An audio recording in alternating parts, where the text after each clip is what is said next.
चाहिए, लेकिन बेलपत्र की जड़ को तोड़कर चढ़ाना। तो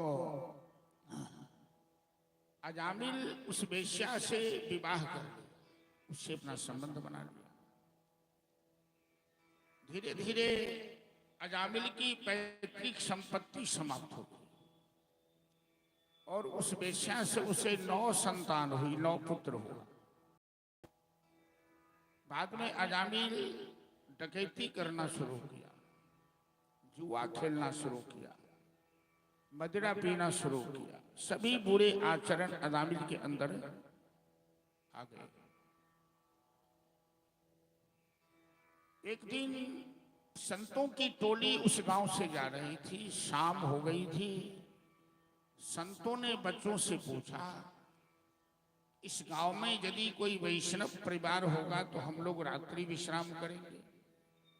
संत जहां तहां भोजन नहीं करते, जहां तहां विश्राम भी नहीं करते हैं। भोजन सोच समझ के करना चाहिए, क्योंकि अन्न का प्रभाव मन के ऊपर सीधा पड़ता है। कुछ बच्चों ने मजाक कर दिया, इस गांव में एक ही वैष्णव है, अजामिल। संत भगवान सब अजामिल के घर चले गए। सीताराम सीताराम आवाज लगाई। अजामिल तो कहीं डकैती करने गया था। उसकी पत्नी घर से बाहर निकली, देखा संतों को। उसने कहा, क्या बात है बाबा, ये अजामिल का घर है? हाँ, हम लोग रात्रि विश्राम करना चाहते हैं, सवेरे चले जाएंगे यहाँ से। अजामिल की पत्नी ने कहा, ठीक है, आप विश्राम कीजिए, जो हमसे बन पड़ेगा हम सेवा करेंगे। संतों ने अपना आसन लगा दिया, भजन करने लगे। रात्रि भोजन भी हुआ, विश्राम में गए। जब अजामिल डकैती करके लौटा और संतों ने अजामिल को देखा तो संत भगवान समझ गए, ये कोई वैष्णव तो नहीं है, ये तो डाकू लगता है, वेशभूषा से ही डाकू लग रहा है। संतों को बड़ा पश्चाताप हुआ कि मैंने डकैत का अन्न खा लिया, इसका नमक खा लिया, अब तो हमें पाप लग गया है, तो हमें तो इसका प्रायश्चित करना होगा। और इसका प्रायश्चित तभी होगा जब मैं अजामिल का उद्धार कर दूं, अजामिल को सही रास्ते पर ले आऊं। संत हमेशा गलत रास्ते पर भटके हुए जीव को सही रास्ते पर लाने का प्रयास करते हैं। प्रातः काल जब संतों ने अपना अपना अपना बोरिया बिस्तर समेटा तो अजामिल को बुलाया। कहा, अजामिल, तुमने हमारा सत्कार किया है, सेवा की है, अब हम लोग जा रहे हैं, जाते जाते कुछ दक्षिणा तो दे दो। अजामिल हंसने लगा। कहा, ए बाबा, ये कोई धर्मशाला नहीं है, ये कोई संतों का आश्रम नहीं है, ये अजामिल का घर है और मैं इस इलाके का मशहूर डाकू हूं। अभी तक आपका बोरिया बिस्तर कमंडल नहीं छीन लिया, यही मेरी दक्षिणा है, जाइए जाइए यहाँ। संत भगवान कभी किसी की वाणी से घबराते नहीं। संत भगवान हंसने लगे, कहने लगे, अजामिल, हम दक्षिणा में तुमसे कुछ रुपया पैसा नहीं मांग रहे हैं, तो तुम्हारी पत्नी गर्भवती है और लड़का जन्म लेने वाला है। ये आप कैसे बता सकते हैं कि लड़का होगा कि लड़की होगी? अरे संतों की वाणी पे भरोसा रखो, लड़का ही होगा। तुम अपने होने वाले पुत्र का नाम नारायण रख लेना, यही मेरी दक्षिणा होगी। अजामिल ने कहा, मैं अपने पुत्र का नाम कुछ भी रखूं, आपको क्या लेना देना है? अरे मेरे भगवान का नाम नारायण है, यदि तुम अपने पुत्र का नाम नारायण रखोगे और नाम लेकर पुकारोगे तो हमें खुशी होगी कि तुमने इस बहाने भगवान का नाम तो लिया। संतों की कृपा थी, अजामिल के मुंह से निकल गया कि ठीक है, मैं होने वाले पुत्र का नाम नारायण रखूंगा। संत भगवान सब चल दिए।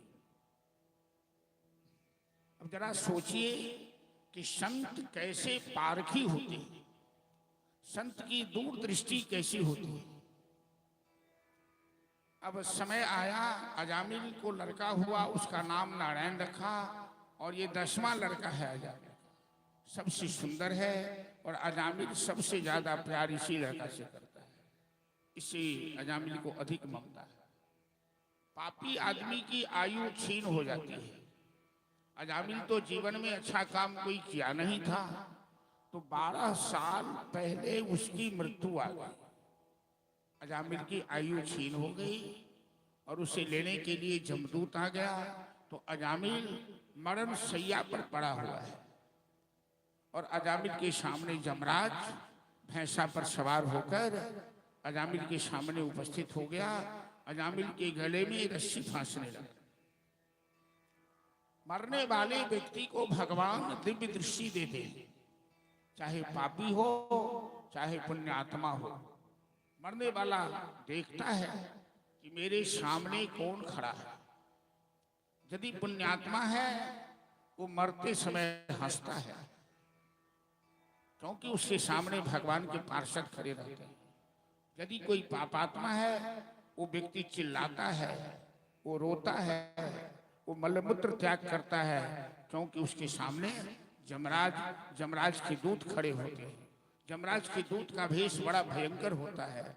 अजामिल ने देखा, लंबे केश, लंबे दांत, लंबे दांत, लंबे बाल, वो भैंसा पर सवार। डर के मारे अजामिल जोर से चिल्लाने लगा और छोटे पुत्र में बड़ी ममता थी। बेटा नारायण नारायण, दौड़ो दौड़ो, देखो मेरे सामने कौन खड़ा है। सुखदेव जी राजा परीक्षित से कथा सुनाते हुए कहते हैं कि महाराज, अजामिल का अपना पुत्र तो नहीं सुना कि नारायण के कान तक आवाज चली गई और नारायण ने अजामिल की रक्षा के लिए अपने पार्षदों को भेज दिया। पार्षद आए तो जमदूत पहले से वहां विद्यमान है। पार्षदों ने पूछा इन जमदूतों से कि तुम लोग कौन हो। तो जमदूत ने कहा कि हम धर्मराज के दूत हैं, हम अजामिल को लेने आए हैं। ये अजामिल बड़ा पापी है, इसे हम बांध कर ले जाएंगे, इसे नरक में भेजेंगे, इसे दंड देंगे, इसे अपने कर्मों की सजा देंगे। तो भगवान के पार्षद ने कहा कि यूयं वै धर्मराजस्य यदि निर्देशकारिणः ब्रूत धर्मस्य नस्तत्वं यस्य धर्मस्य लक्षणम्। यदि तुम लोग धर्मराज के दूत हो तो हमें धर्म की परिभाषा बताओ कि धर्म किसे कहते हैं। भगवान के पार्षदों ने पूछा और अजामिल मरण शैया पर पड़े पड़े वो सुन रहा है। जमदूत और भगवान के दूत के बीच जो वार्ताएं हो रही है वो सब सत्संग सुन रहा है। तो जमदूतों ने जवाब दिया कि वेद प्रणहितो धर्मः हि अधर्म तद विपर्जयः वेदः साक्षात् नारायण। वेद शास्त्र विहित मार्ग पर चलना ही धर्म है। वेद शास्त्र के प्रतिकूल आचरण करना ही अधर्म है। तो भगवान के दूतों ने कहा कि वेद शास्त्र में ही लिखा है ना कि पापी से पापी आदमी भी यदि अंत में भगवान का नाम उच्चारण कर ले, अंते नारायण स्मृति, तो उसके सारे पाप नष्ट हो जाते हैं, वो पापी नहीं रह जाता। तो तुमने सुना नहीं कि अजामिल अंत में नारायण नारायण चिल्लाया है। तो जमदूतों ने तर्क दिया ये भगवान का नाम नहीं लिया है, इसके छोटे पुत्र का नाम नारायण है और छोटे पुत्र में इसकी बड़ी आसक्ति ममता है, मरते समय उसी पुत्र को याद किया है। तो भगवान के पार्षद ने जवाब दिया कि हरि हरति पापानि दुष्ट चित्तै स्मरन्नपि अनिच्छन्नपि संस्पृष्टः दहत एव हि पावकम्। अरे तुम क्यों समझना नहीं चाहते हो कि भगवान के नाम उच्चारण मात्र से सारे पाप नष्ट हो जाते। नाम संकीर्तनम यस्य सर्व पाप प्रणाशन, सभी पाप नष्ट हो जाते। जैसे आग को कोई जान करके छुए, कोई अनजान में छुए, लेकिन आग तो आदमी को जलाती है ना, ऐसे भगवान का नाम भाव कुभाव अलख आलस हो, नाम लेत मंगल विसिदस। नारायण का नाम लिया है इसने और नारायण प्रभु का नाम है, इसलिए इसके पाप नष्ट हो गए। अजामिल अब नरक नहीं, अजामिल अब वैकुंठ का अधिकारी है। जमदूत वहां से चल दिए। अजामिल भगवान के पार्षद का चरण पकड़ना चाहा, भगवान के पार्षद भी अंतर ध्यान हो गए। 12 साल अजामिल की आयु अभी शेष है। उसे होश आ गया, चेतना आ गई। अजामिल उठकर बैठा और सबसे पहले जी भर के रोया। आपने तो कृपा करके हमें ब्राह्मण वंश में जन्म दिया, लेकिन वेश्या के चक्कर में मैं फंसकर अपने जीवन को कहां से कहां पहुंचा दिया। आज यदि संत भगवान मेरे घर नहीं आए होते, एक वक्त की रोटी नहीं खाए होते और मेरे पुत्र का नाम नारायण नहीं होता, ये जमदूत हमें बांध कर ले जाते। हमें 20 योजन बैतरणी पार करना पड़ता, 86,000 योजन दूरी पर जमपुर जाना पड़ता और हमें नरक लोक जाना पड़ता। धन है संत भगवान कि संत का दर्शन हो जाए, संत के साथ सत्संग हो जाए तो अजामिल जैसे पापी के जीवन का भी उद्धार हो जाता है। भरत मुनि ने राजा रघुवन को समझाया कि महाराज, जब तक संतों की कृपा नहीं होगी तब तक भगवान भी नहीं मिलते हैं। इसलिए संतन के संग लागरे तेरी अच्छी बनेगी, तेरी बिगड़ी बनेगी। यदि संत की कृपा हो जाए तो जीवन निश्चित रूप से भव सागर से बेड़ा पार हो जाएगा। अजामिलों का आख्यान कथा सुनाते हुए सुखदेव जी राजा परीक्षित से कहते हैं कि अजामिल ऐसी जीव का नाम है। अजा मतलब माया। तो जो जीव भगवान को भूलकर केवल माया में लगा है वो अजामिल कहलाता है। और अजामिल जैसे जीव पर भी यदि संतों की दृष्टि पड़ जाए, संतों की कृपा हो जाए तो वो परमात्मा की शरणागति हो जाता है। तभी भजन के माध्यम से श्रवण कीजिए। कबीरदास जी का प्यारा सा पद है कि संतों के संग लागरे तेरी अच्छी बड़ी। बोले संत भगवान की जय। संतन के संग लागे रे तेरी अच्छी बनेगी। संतन के संग लागे रे तेरी अच्छी बनेगी। संतन के संग लागे रे तेरी अच्छी बनेगी। संतन के संग लागे रे तेरी अच्छी बनेगी।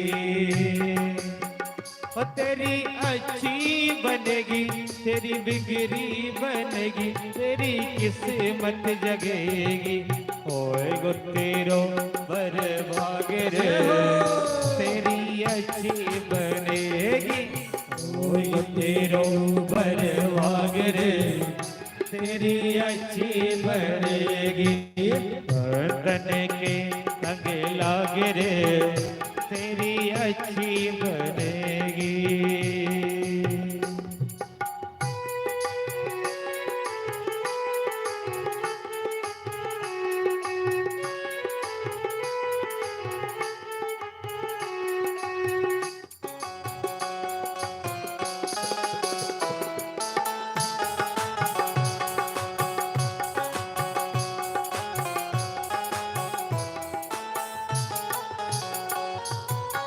संतन के संग पुण्य कमाई। संतन के संग पुण्य कमाई। पुण्य कमाई अपुण्य कमाई। पुण्य कमाई अपुण्य कमाई। संतन के संग पुण्य कमाई। संतन के संग पुण्य कमाई। राम चरण अनुराग रे राम चरण अनुराग रे तेरी अच्छी बनेगी। राम चरण अनुराग रे तेरी अच्छी बनेगी। संतन के संग लाग रे तेरी अच्छी बनेगी। संतन के संग लाग रे तेरी अच्छी बनेगी।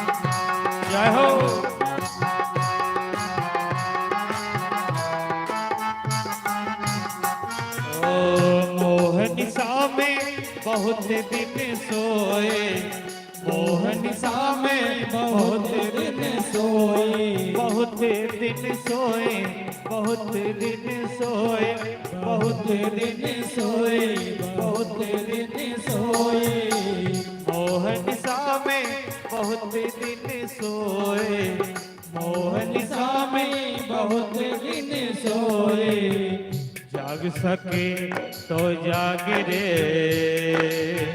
जाग सके तो जाग रे, तेरी अच्छी बनेगी, जाग सके तो जाग रे, तेरी अच्छी बनेगी, संतन के संग लाग रे, तेरी अच्छी बनेगी, संतन की संग लाग रे, तेरी अच्छी बनेगी।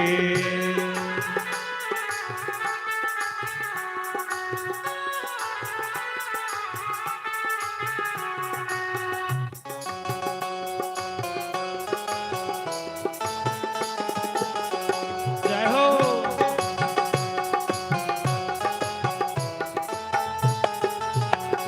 ओ कहत कबीर सुनो भाई साधो, कहत कबीर सुनो भाई साधो, सुनो भाई साधो, सुनो भाई साधो, सुनो भाई साधो, सुनो भाई साधो, कहत कबीर सुनो भाई साधो, कहत कबीर सुनो भाई साधो, राम सुमिरन में लाग रे, राम सुमिरन में लाग रे, तेरी अच्छी बनेगी, राम सुमिरन में लाग रे, तेरी अच्छी बनेगी, संतन की संग लाग रे, तेरी अच्छी बनेगी, संतन की संग लाग रे, तेरी अच्छी बनेगी, संतन की संग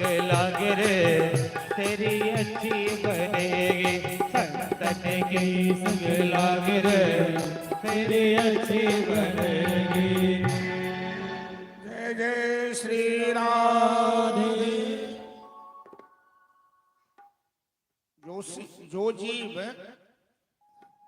भगवान को भूलकर माया में ही लिपटा हुआ है,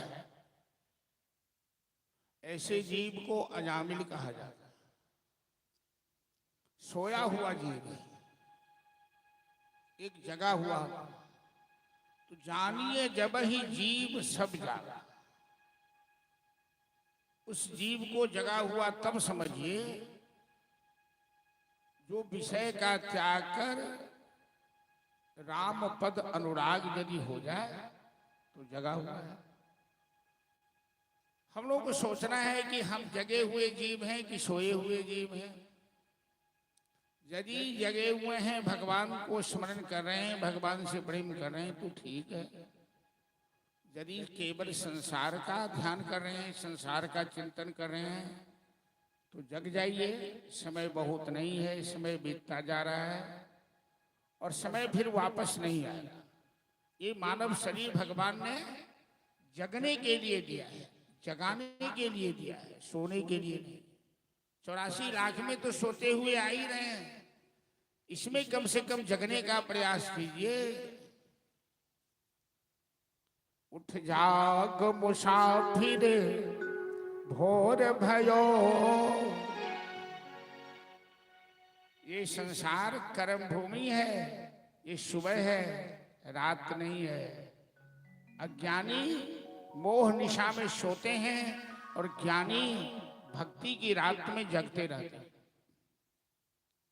उठ जाग मुसाफिर भोर भयो, अब रैन कहा जो सोबत है। उठ जाग मुसाफिर भोर भयो, अब रैन कहा जो सोबत है। उठ जाग मुसाफिर भोर भयो, अब रैन कहा जो सोबत है। उठ जाग मुसाफिर भोर भयो, अब रैन कहा जो सोबत है।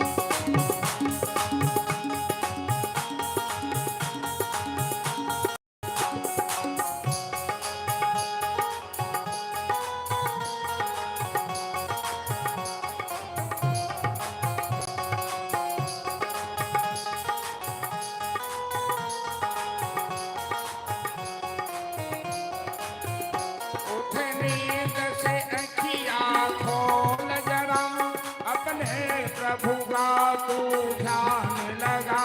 उठ नींद से अखियाँ खोल जरा, अपने प्रभु का तू ध्यान लगा। उठ नींद से अखियाँ खोल जरा, अपने प्रभु का तू ध्यान लगा। उठ नींद से अखियाँ खोल जरा, अपने प्रभु का तू ध्यान लगा। यह प्रीति करण की रीत नहीं, प्रभु जागत है तू सोबत है। यह प्रीति करण की रीत नहीं, प्रभु जागत है तू सोवत है।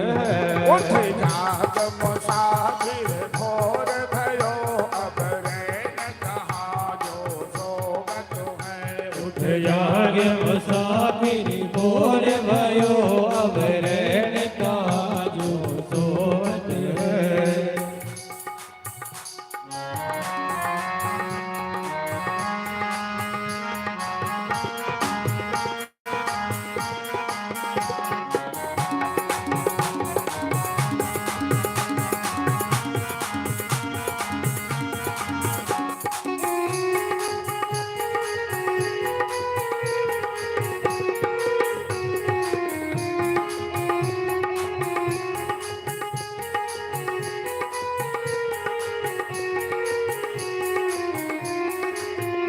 जो कल करना है आज करो, जो आज करना है अब कर लो।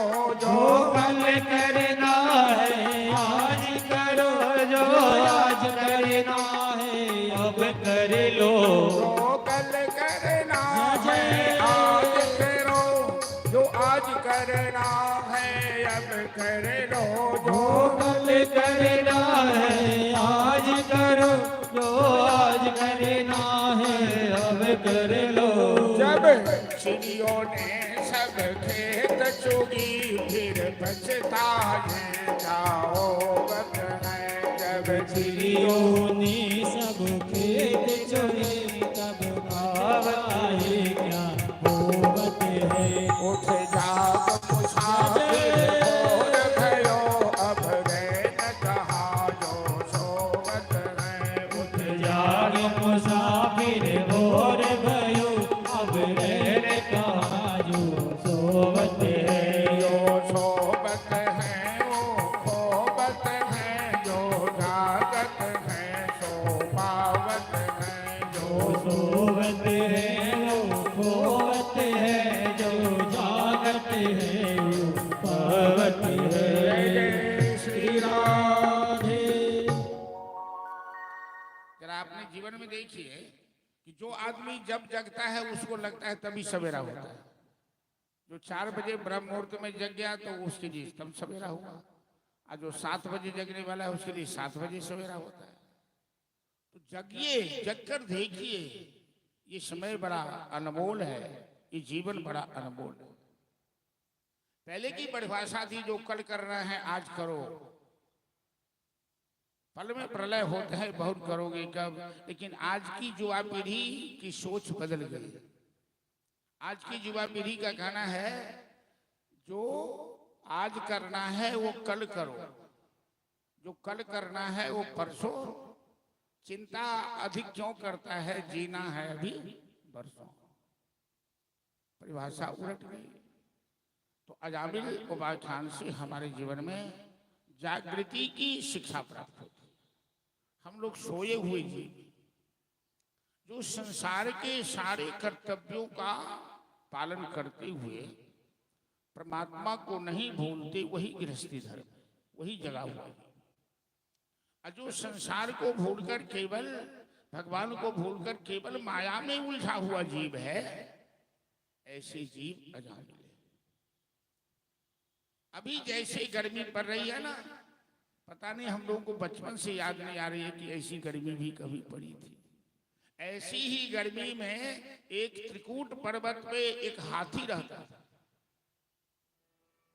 और उसकी 7 पत्नियां थी, हथनी सब।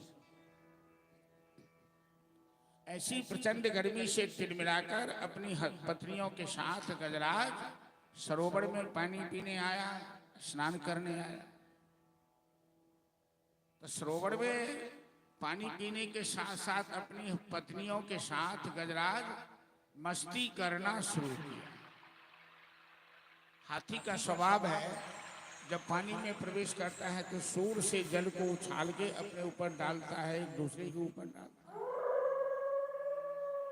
और शास्त्र के अनुसार हाथी एक कामी जीव है, विषयी जीव है। विषयी जीव कहते हैं जो विषय भोग में मस्त हो। हाथी को पता नहीं कि जिस सरोवर के अंदर मैं मस्ती कर रहा हूं उसमें मेरी मृत्यु भी बैठी हुई है, मेरा काल भी बैठा हुआ है, ग्राह बैठा हुआ है। ग्राह ने हाथी को देखा असावधान, उसकी टांग अपने गाल में जकड़ लिया। दोनों बलवान है, हाथी भी बलवान है, ग्राह भी बलवान है, लेकिन अंतर है कि हाथी जमीन का रहने वाला जीव है और ग्राह पानी का रहने वाला जीव है। तो जलचर की शक्ति जल में अधिक कामयाब होती है। दोनों में लड़ाई शुरू हुई, लेकिन जब ग्राह भारी पड़ने लगा तो सभी हथनियां अपने अपने सूर से हाथी को पकड़ के खींचना चाहा पानी से बाहर।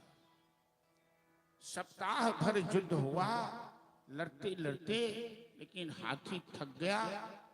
सारी हथनियां थककर हाथी का साथ छोड़ दिया। सब सरोवर से बाहर आ गई, गजराज अकेला बच गया।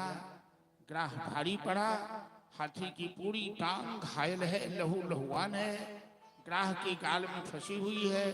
ग्राह उसे खींचकर अथाह पानी में ले गया। जब हाथी के नाक कान तक पानी पहुंचा, लगा उसे कि ये ग्राह हमें पानी में डुबोकर मार देगा, ये साक्षात मृत्यु हमें पकड़ गया। सुखदेव जी कहते हैं गजेंद्र मोक्ष की कथा सुनाते हुए कि एवं व्यवसितो बुद्ध्या समाधाय मनोहृदि जजाप परमं जाप्यं प्राग्जन्मनुशिक्षितम्। ये हाथी पूर्व जन्म में इंद्रदुम्न नाम का राजकुमार था। अहंकार के बस गुरु का अपमान किया। अगस्त ऋषि इसके गुरु थे, तो अगस्त ऋषि ने इसे शाप दे दिया हाथी बन जाने का। लेकिन पूर्व जन्म का संस्कार था इसको कि अंत काल में जब सब साथ जोड़ दे, अपबल तपबल और बाहुबल, चौथे बल है दाम, सूर किशोर कृपा के सब बल, हारे को हरिनाम, सुनो जी मैंने निर्बल के बल। तो पूर्व जन्म का संस्कार जैसे इसे स्मरण आया, इसने सूर उठाकर आंसू बहाते हुए अपने इष्ट देव को, भगवान को, द्वारिकाधीश को पुकार लगाई गजराज ने। एवं गजेंद्र मुपवर्णितर विशेषम ब्रह्मादयो विविधलिंग विदाभिमान नैते जगोपि शशपुर निखलात्मतत्वा तत्राखिलामरमयो हरिराविरासिते। घायल गजराज दर्द से कराहता हुआ अपने गोविंद को पुकारने लगा, हे गोविंद, हे गोपाल, हे मेरे ठाकुर, तुम्हारी तो प्रतिज्ञा है कि तेरे भक्तों का कोई नाश नहीं कर सकता है। नान्यद त्वद अभयपस्य जत मृत्यु परस्परम, तुम्हारे अलावा इस संसार में मृत्यु से बचाने वाला और कोई नहीं है। यदि रक्षा करो प्रभु, थोड़ा भी विलंब करोगे ये ग्राह हमें पानी में डुबोकर मार डालेगा। इस तरह से गजराज भगवान को पुकारने लगा। विनीता जी, हे गोविंद राखो शरण। है भजन क्या? नहीं, अरे कुछ भागवत का भजन भी प्रसंग का रखिए ना। चलिए तो है, हे गोविंद राखो शरण, अब तो जीवन है। बोलिए भक्त वत्सल भगवान की जय। हे गोविंद हे गोपाल, अब तो जीवन हारे, हे गोविंद हे गोपाल, अब तो जीवन हारे, हे गोविंद हे गोपाल, अब तो जीवन हारे, हे गोविंद हे गोपाल, अब तो जीवन हारे, अब तो जीवन हारे प्रभु जी, अब तो जीवन हारे, अब तो जीवन हारे प्रभु जी, अब तो जीवन हारे, हे गोविंद हे गोपाल, अब तो जीवन हारे, हे गोविंद हे गोपाल।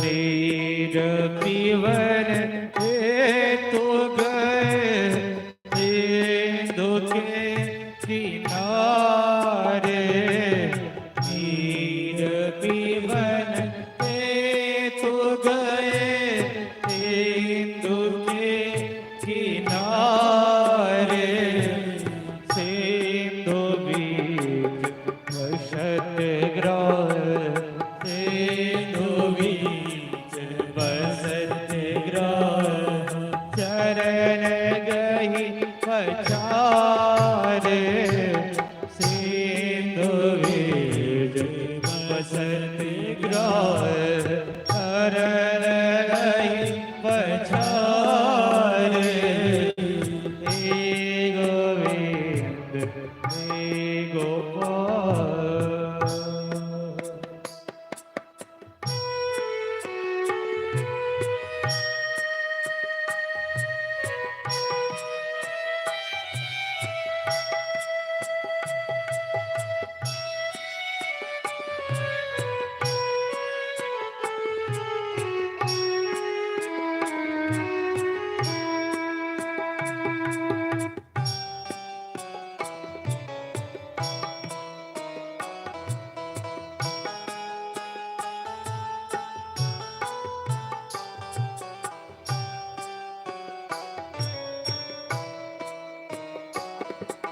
चारि प्रहर योद भयो, ले गयो मझधारे, चारि प्रहर योद भयो, ले गयो मझधारे, नाग कार डुबन लागे, नाग कार डुबन लागे, इसने को पुकारे, नाग कार हे गोविंद हे गोपाल।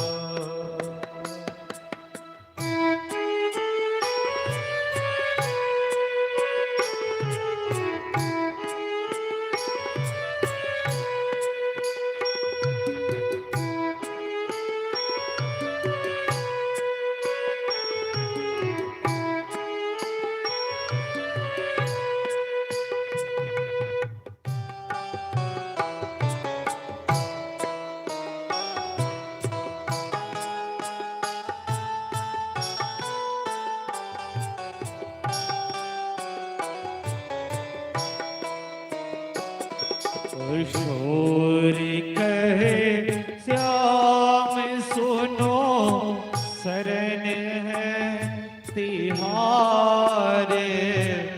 शोर कहे श्याम सुनो शरण है तिहारे। अब की बार पार करो, अब की बारी पार करो। नंद के दुलारे, अब की बारी पार करो। नंद के दुलारे, हे गोविंद हे गोपाल, अब तो जीवन आरे। हे गोविंद हे गोपाल, अब तो जीवन हारे। हे गोविंद हे गोपाल, हे गोविंद हे गोपाल, हे गोविंद हे गोपाल। संविक्षतीरितमजः सहसा बदीर्य सग्राहमासु सरसः कृपयो जहार।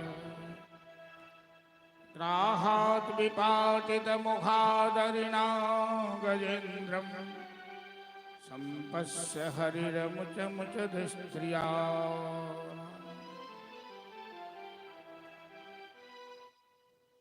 जो मनुष्य भगवान के स्वभाव से परिचित हो जाएगा वो कभी भगवान को छोड़ नहीं सकता। बड़े दयालु हैं भगवान, इतने बड़े महान होते हुए भी बड़े सरल हैं। भगवान कभी बड़े नहीं बनते। युधिष्ठिर के रासु जग में जूठी पत्तल उठाए थे, भगवान ने दुनिया को दिखाया। स्वभाव इतना अच्छा है कि पापी से पापी भी एक बार कह दे कि प्रभु मैं आपकी शरण में हूं। वो ये नहीं देखते जैसे कोई माँ अपनी औलाद को ये नहीं देखती कि ये गंदा है कि क्या है, वो सीधे गोद में उठा लेती है ना। ऐसे भगवान अपने भक्तों को वो पापी है कि पुण्यात्मा है नहीं देखते, सीधे उठा लेते, अपनी शरण में ले लेते। ये हाथी तो विषयी जीव था, भोगी विलास करने वाला जीव था, और इसने पुकारा दर्द से कराते हुए। तो गरुड़ जी गरुड़ पर सवार होके भगवान तो दौड़े, लेकिन भगवान को लगा कि गरुड़ के पहुंचने में विलंब हो जाएगा, तब तक तो ग्राह हाथी को मार डालेगा। तो तम विक्षपीडितमजः सहसा अवतीर्य, सीधे छलांग मार सरोवर के किनारे प्रकट हो गए और हाथी की पूंछ पकड़ के पानी से बाहर खींचा और सुदर्शन लेकर ग्राह का उद्धार किया। भगवान किसी को मारते नहीं हैं, तारते हैं, उद्धार कर। हाथी दर्द से कराह रहा था, भगवान ने अपना कर कमल स्पर्श करा दिया, हाथी की पीड़ा समाप्त हो गई। बगल में एक कमल का फूल खिल रहा था सरोवर में, हाथी ने सूर से कमल का फूल उठाकर गोविंद के चरणों में सौंप दिया। नहीं विद्या नहीं बाहुबल नहीं गेटी के सुराम, हे गोविंद हमारे पास तो कोई सामर्थ्य नहीं है, मैं तो मूक प्राणी हूं, आप भक्त वत्सल हो, आपने मृत्यु से मेरी रक्षा की है प्रभु, मैं अनंत कोटि प्रणाम आपके चरणों में मैं समर्पित कर रहा हूं। इस तरह से सुखदेव जी राजा परीक्षित को गजेंद्र मोक्ष की कथा सुनाए। गजेंद्र मतलब जीवात्मा, ऐसे जीव जो परमात्मा को भूलकर संसार में फंसा हुआ, ऐसे जीव को गजेंद्र कहा गया, ऐसे जीव को अजामिल कहा जाता है। और अंत में संसार जब साथ छोड़ देता है, आपने देखा अपने पड़ोसी में लोगों को मरते हुए, मरने वाले को टोले मोहल्ले के लोग जाते हैं देखने के लिए, चाहे पुरुष मरे या स्त्री मरे, सब आहें भरते हैं, आंसू बहाते हैं, लेकिन पूरी डॉक्टर वैद्य सब लगा रहता है, लेकिन मरने वाले के साथ कोई मरता नहीं, मरने वाला अकेला ही जा रहा है। क्योंकि संसार से अकेला ही सबको जाना पड़ता है। हाथी ने यही कहा कि प्रभु, मेरे सारे परिवार ने मेरा साथ छोड़ दिया, अब हमें अकेले मृत्यु के मुंह में जाने दे रहा है, आप रक्षा कर लो प्रभु। आपके अलावा किसी में सामर्थ्य नहीं है कि मृत्यु के गाल से किसी जीव को बचा ले। परमात्मा काल के भी काल स्वयं महाकाल हैं, और महाकाल चाहे तो कुछ भी कर लेता है। इस तरह से गजेंद्र की रक्षा की। भगवान ने 12 रूप धारण करके, कल मैंने सुनाया था, हिरण्याक्ष का वध किया था। तो कश्यप ऋषि से ही संसार भरा हुआ है, और कश्यप ऋषि की संतान ही देवता भी है, मनुष्य भी है, सब है, पशु पक्षी सब। कश्यप की 2 पत्नियां दीति अदिति, तो अदिति से देवताओं का वंश चला और दीति से दैत्य का वंश चला। दीति के 2 पुत्र थे, हिरण्यकश्यप और हिरण्याक्ष। हिरण्यकश्यप बड़ा था, हिरण्याक्ष छोटा था, दोनों जुड़वा था। परीक्षित ने सुखदेव जी से पूछा कि शास्त्र कहता है कि पिता के समान पुत्र होता है, आत्मा वही जायते पुत्र, पुत्र आत्मा का दूसरा रूप होता है। तो कश्यप ऋषि तो ब्रह्म दृष्टा थे, उनके पुत्र राक्षस कैसे हो गए? कश्यप ऋषि के पुत्र जो ब्रह्म दृष्टा थे, उनके पुत्र राक्षस कैसे हो गए? तो सुखदेव जी कहते हैं कि यदि गर्भाधान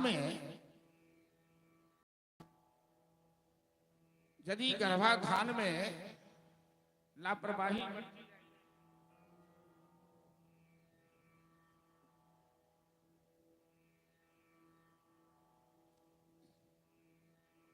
आश्चर्य लगता है कभी कभी कि अच्छी माँ बाप की संतान बुरे कैसे हो जाते हैं। इसमें हमारे शास्त्र में 16 संस्कार बताए। सबसे पहला संस्कार है गर्भाधान संस्कार। जब हम संतान उत्पन्न करने की इच्छा करते हैं, उसमें मुहूर्त का विचार करना चाहिए। गर्भाधान दीति शाम के समय श्रृंगार करके अपने पति के पास आ गई, तो कश्यप ऋषि ने अपनी पत्नी को मना किया कि शाम के समय स्त्री पुरुष का संयोग नहीं होना चाहिए, वरना राक्षस संतान पैदा लेगी। शाम के समय भगवान का भजन, आरती, धूप, पूजा ये सब होनी चाहिए। लेकिन दीति काम वासना से इतनी उद्दीप्त हो चुकी थी कि अपने पति को मजबूर कर दिया। इसी परिणाम से 2 जुड़वा राक्षस पुत्र पैदा लिया, हिरण्यकश्यप, हिरण्याक्ष। तो भगवान ने 12 रूप धारण कर हिरण्याक्ष का वध किया था, जो मैं कल सुना चुका हूं, और मनु महाराज को पृथ्वी प्रदान की। हिरण्यकश्यप जो बड़ा भाई है, अपने भाई की मृत्यु से तिलमिला उठा और नारायण को शत्रु मान लिया। नारायण से बदला लेने के लिए मंदराचल पर तपस्या करने चला गया। लेकिन उसकी धर्म पत्नी का नाम कयाधु है, मैं दानव की कन्या है, वो पतिव्रता नारी है, धर्म परायण है। कयाधु ने भगवान से प्रार्थना की कि प्रभु, मेरे पति तो राक्षस स्वभाव के हैं, आपको दुश्मन मानते, लेकिन आप तो बड़े दयालु हैं, आप कुछ ऐसा कीजिए कि मेरे पति को नरकवास न हो। भगवान की माया से प्रेरित देवताओं ने हिरण्यकश्यप की तपस्या को पहली बार भंग किया। हिरण्यकश्यप लौट के आ गया घर, और उस रात में पति पत्नी का सत्संग होता है। कयाधु अपने पति को किसी तरह मीठी मीठी बातों कहकर उसके मुंह से 108 बार नारायण शब्द का उच्चारण करवा लेती। यदि धर्म पत्नी कुशल हो तो उनके पति को नरक नहीं हो सकता, वो हर हाल में अपने पति को बचा लेती है। धीरज धर्म मित्र और नारी आपतकाल परिखे जाए। धर्म पत्नी कुशल हो तो पति का अमंगल और कल्याण नहीं हो सकता है। उसी रात के संयोग से कयाधु के गर्भ में भक्तराज प्रहलाद का आगमन हुआ। हिरण्यकश्यप तो चला गया तपस्या करने पुनः, और कठोर तप किया। जंगल में आग लगा दिया, सर पे खड़ा हो गया, पृथ्वी धरती आसमान सब कांपने लगा। ब्रह्मा जी उसको दर्शन दिए, मनो अनुकूल वरदान प्राप्त किया। दिन में न मरू, रात में न मरू, घर में नहीं, बाहर में नहीं, धरती में नहीं, आकाश में नहीं। अब जरा बताइए, अभी हम लोग पुरुषोत्तम मास में चल रहे हैं। ये पहला पक्ष है, दूसरा पक्ष आने वाला है। और भगवान ने इस दैत्य को मारने के लिए एक विशेष मास बनाया। गुजरात में अन्य जगह इसे विशेष महीना कहते हैं, पुरुषोत्तम मास कहते हैं। तो तिथि का जो हेरा फेर इसको तरीका से भगवान ने कहा, क्योंकि हिरण्यकश्यप वरदान लिया था कि मैं किसी महीना में नहीं मरूं। तो 12 महीना होता है ना, तो किसी महीना में नहीं मरूं। तो 13 महीना उसी साल होता है जिस साल वाले मास हो जाए, जिसे पुरुषोत्तम मास कहते हैं। तो भगवान ने कहा चलो एक एक दिन बढ़ाते बढ़ाते एक अलग मास का निर्माण होगा, इसका नाम होगा पुरुषोत्तम मास, क्योंकि नारायण पुरुषोत्तम का रूप धारण करेंगे हिरण्यकश्यप को मारने के। ये मास बड़ा ही पवित्र मास माना जाता है। हमारे मिथिलांचल में तो इस महीने में लोग पूजा पाठ बहुत से बंद कर देते हैं, जो नहीं करना चाहिए। इस मास में भागवत कथा का कई गुना अधिक फल प्राप्त होता है। और आप मिथिला छोड़कर, बिहार छोड़कर बाहर देखिए तो सभी जगह है, गुजरात में जाइए, बंबई में जाइए, अभी सभी जगह वृंदावन में भीड़ लगी हुई है। वहां सभी संत लोग आए हुए हैं, सभी जगह कथा प्रवचन चल रहे हैं। तो हिरण्यकश्यप ने वरदान लिया कि मैं किसी मास में नहीं मरूं, दिन में नहीं, घर में नहीं, बाहर में नहीं, आदमी से नहीं, पशु से नहीं।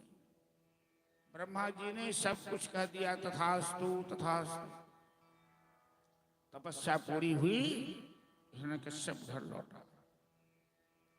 सज्जन व्यक्ति को यदि विद्या मिले तो क्या करता है?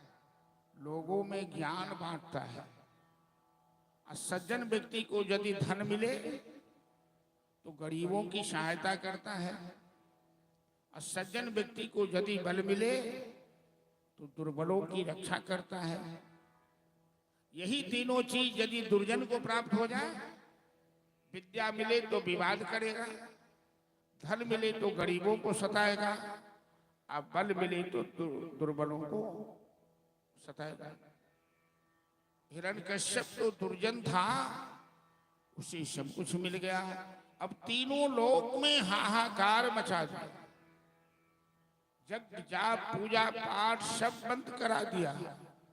अहंकार के कारण बहुत से वो मानने लगा कि मैं स्वयं जगदीश हूं, मैं स्वयं भगवान।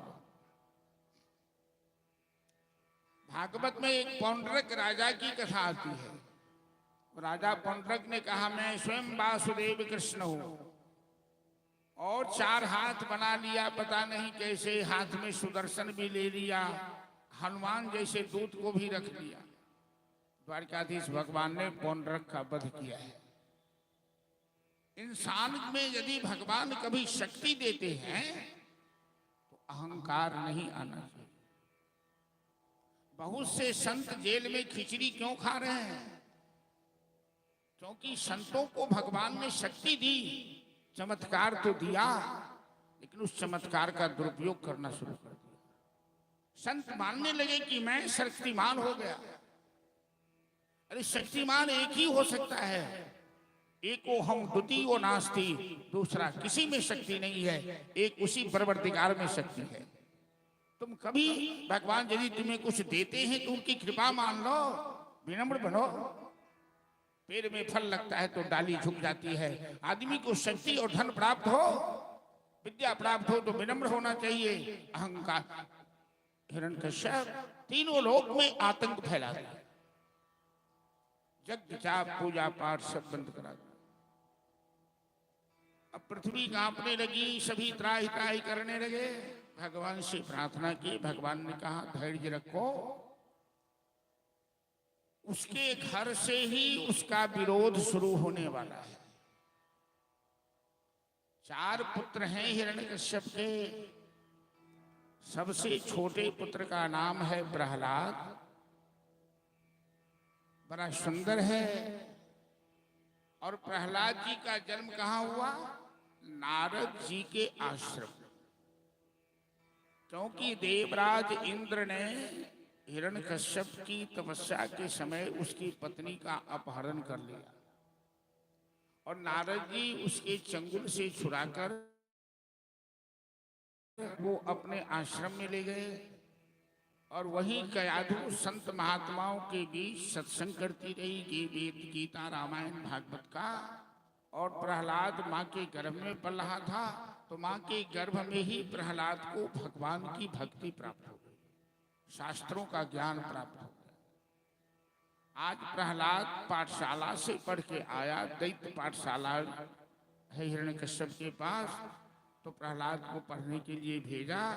और जब पाठशाला से आया तो हिरण्यकश्यप प्रेम से गोद में उठाकर अपने पुत्र से पूछता है, बेटा तुम पाठशाला में जो सबसे उत्तम पाठ पढ़े हो हमें सुनाओ। प्रहलाद जी सोचने लगे, इनकी पाठशाला में तो उत्तम पाठ पढ़ाया ही नहीं जाता है, वहाँ तो उल्टी सीधी बातें सिखलाई जाती है।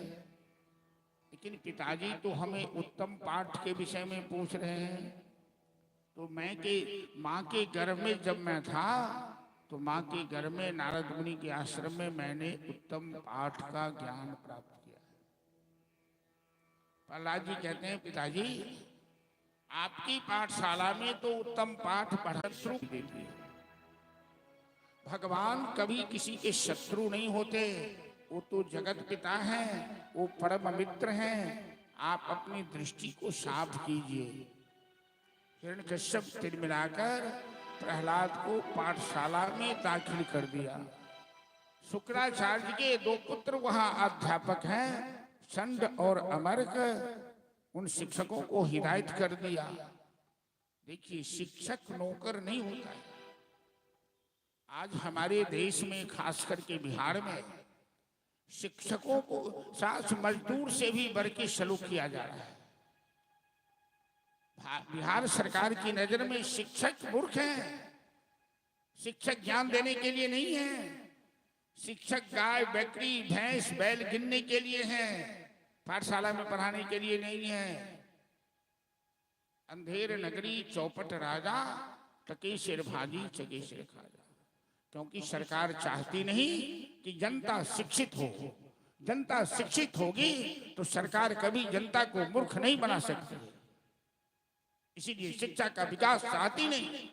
शिक्षा के नाम पर अरबों खर्चा हो तो क्या, लेकिन शिक्षा विद्या बच्चों को शिक्षा दी नहीं जा रही है। यहाँ तो खिचड़ी खिलाने से और साइकिल बांटने से बच्चे शिक्षित नहीं होंगे। पहले आप पाठशाला में पढ़ाई की व्यवस्था ठीक करो, शिक्षकों को टाइट करो, शिक्षक पढ़ाए, योग्य शिक्षक बहाल करो। ऐसे ऐसे शिक्षक बहाल हैं जिनको सही से हस्ताक्षर करने नहीं आता है, अपना नाम लिखने नहीं आता है। ये है शिक्षा की स्थिति। पता नहीं कहाँ ये समाज जा रहा है। हिरण्यकश्यप पाठशाला में गए, प्रहलाद जी को पाठशाला में दाखिल तो किया गया, लेकिन वहां वही शिक्षा थी जिस शिक्षा से मनुष्य को कुछ लेना देना नहीं है, जिस शिक्षा से मनुष्य का कोई कल्याण नहीं होने वाला है। विद्या का मतलब क्या है? विद्या ददाति विनयम, विनया ददाति पात्रता, विद्या का प्रथम लक्षण है विनम्रता। आज के बच्चों को विनम्रता का ज्ञान दिया जा रहा है क्या? आज के हमारे बच्चे पढ़ने के बाद क्या विनम्र हो रहे हैं या उदंड हो रहे हैं? क्योंकि मॉडल एजुकेशन का कोई ठिकाना ही नहीं है, चारित्रिक शिक्षा का कोई ज्ञान ही नहीं है। तो शिक्षक जब पढ़ाने लगे तो प्रहलाद जी खड़े होकर विरोध कर दिया। क्या गुरुदेव, विद्या साजा विमुक्ते, विद्या उसे कहते हैं जिससे मुक्ति प्राप्त होती है। ये आप क्या पढ़ा रहे हैं? मारो, काटो, लूटो, खसोटो, दूसरों को सताओ, ये दैत्य गुण की शिक्षा हम प्राप्त नहीं करेंगे। शिक्षक तंग आ गया, आखिर ये राजकुमार है, इसे मारूं कैसे? तो जितने भी पाठशाला में बदमाश लड़के लोग थे, विद्यार्थीगण, सबको पीछे लगा दिया, वो मार पीट कर इसकी बुद्धि को ठीक करे। शिक्षक तो चले गए चाय पानी करने। प्रहलाद जी के अंदर तो ईश्वर की शक्ति थी, परमात्मा की कृपा थी। प्रहलाद जी एक बार जिन विद्यार्थियों पर दृष्टिपात कर दे, जिनसे बात कर ले, वो तो उनके शिष्य बन जाते थे। पूरी पाठशाला के बच्चे प्रहलाद के साथ हो गए। शिक्षक तो है नहीं, प्रहलाद बैठ गए मंच पर और बच्चों को पढ़ाना शुरू किया। बड़ी सुंदर शिक्षा प्रहलाद जी दैत्य पाठशाला में दैत्य बालकों को दे रहे हैं कि कौमारादाचरित प्राज्ञो धर्मान भागवतानिह दुर्लभम मानुषम देहे तदर्थम ध्रुवमर्थवत। प्रहलाद जी कह रहे हैं कि अरे दैत्य बालकों, कौमार अवस्था से, बाल्य अवस्था से ही मानव के जीवन में धर्माचरण का ज्ञान होना चाहिए। ये मानव का शरीर बड़ा दुर्लभ है, परमात्मा ने कृपा करके प्रदान किया है। हमारे समाज में भी ये कुरीतियां हैं। एक बार मिर्जापुर गौशाला में गीता जयंती चल रही थी, तो उस पर मैं मंच पे था और मैंने लोगों से यही कहा, आयोजकों से कहा कि गीता जयंती मनाने से गीता का कुछ होने वाला नहीं है। गीता जयंती में कोई विद्वान आते हैं तो राम कथा सुनाकर चले जाते हैं, कोई महाभारत की कथा सुनाकर चले जाते हैं। गीता जयंती में गीता पर प्रवचन होना चाहिए। गीता क्या है, लोगों के पास इसका संदेश जाना चाहिए। और प्रत्येक घर घर में, भारतवर्ष में यदि किसी परिवार में गीता नहीं है और रामायण नहीं है तो दुर्भाग्य का विषय है। गीता और रामायण, रामचरितमानस ही हमारे देश की रक्षा कर सकती है, हमारे देश में संस्कार बदल सकती है। और आज के गार्जियन लोग अपने बच्चे को गीता पाठ करने से रोकते हैं। मेरा बच्चा गीता पढ़ेगा तो बाबा जी हो जाएगा। अरे बाबा जी बनना इतना आसान है क्या? इतना ज्ञान नहीं है मूर्ख कि गीता पढ़ने के बाद अर्जुन ने महाभारत की लड़ाई लड़ी थी कुरुक्षेत्र मैदान में। भगवान ने कुरुक्षेत्र मैदान में मोक्षता एकादशी के दिन गीता का उपदेश किया था। और गीता सुनने के बाद भी अर्जुन ने गांडीव उठाया था। और आपकी सोच है कि गीता पढ़ने वाला बाबा जी हो जाएगा। मैं तो कहता हूं कि प्रत्येक गार्जियन को अपने बच्चे को एक अध्याय गीता का पाठ रोज करवाना चाहिए। एक दोहा कम से कम रामचरितमानस का पाठ करवाना चाहिए। जो बच्चे बाल्य अवस्था से गीता और रामचरितमानस का पाठ करेंगे नियमित रूप से, मेरा पूरा विश्वास है, मैं व्यास मन से कह रहा हूं उस बात को, वो बच्चे एक दिन महापुरुष बनेंगे, हमारे देश के अच्छे कुशल नागरिक बनेंगे और हमारे देश का कल्याण करेंगे। आज हमारे देश में ऐसे संस्कार वाले बच्चों की जरूरत है जिसमें हम गार्जियन बड़े दोषी हैं। हम अपने बच्चों में ये ज्ञान देना नहीं चाहते। प्रहलाद जी ने दैत्य पाठशाला में सुंदर शिक्षा दी। दैत्य बालकों से कहा कि बच्चे, परमात्मा का नाम, उनका नाम संकीर्तन ही जीवन को उत्तम बनाता है। तो हम सब मिलकर के आज भगवान नाम का कीर्तन करेंगे। जिस दैत्य पाठशाला में हमेशा मार काट की बात पाठ पढ़ाया जाता था, उस पाठशाला में आज प्रहलाद जी भगवान के नाम का डंका बजा रहे हैं। कीर्तन करें जरा, हम लोग 2 बार 4 बार कीर्तन कर ले। जय जय नारायण नारायण हरि हरि।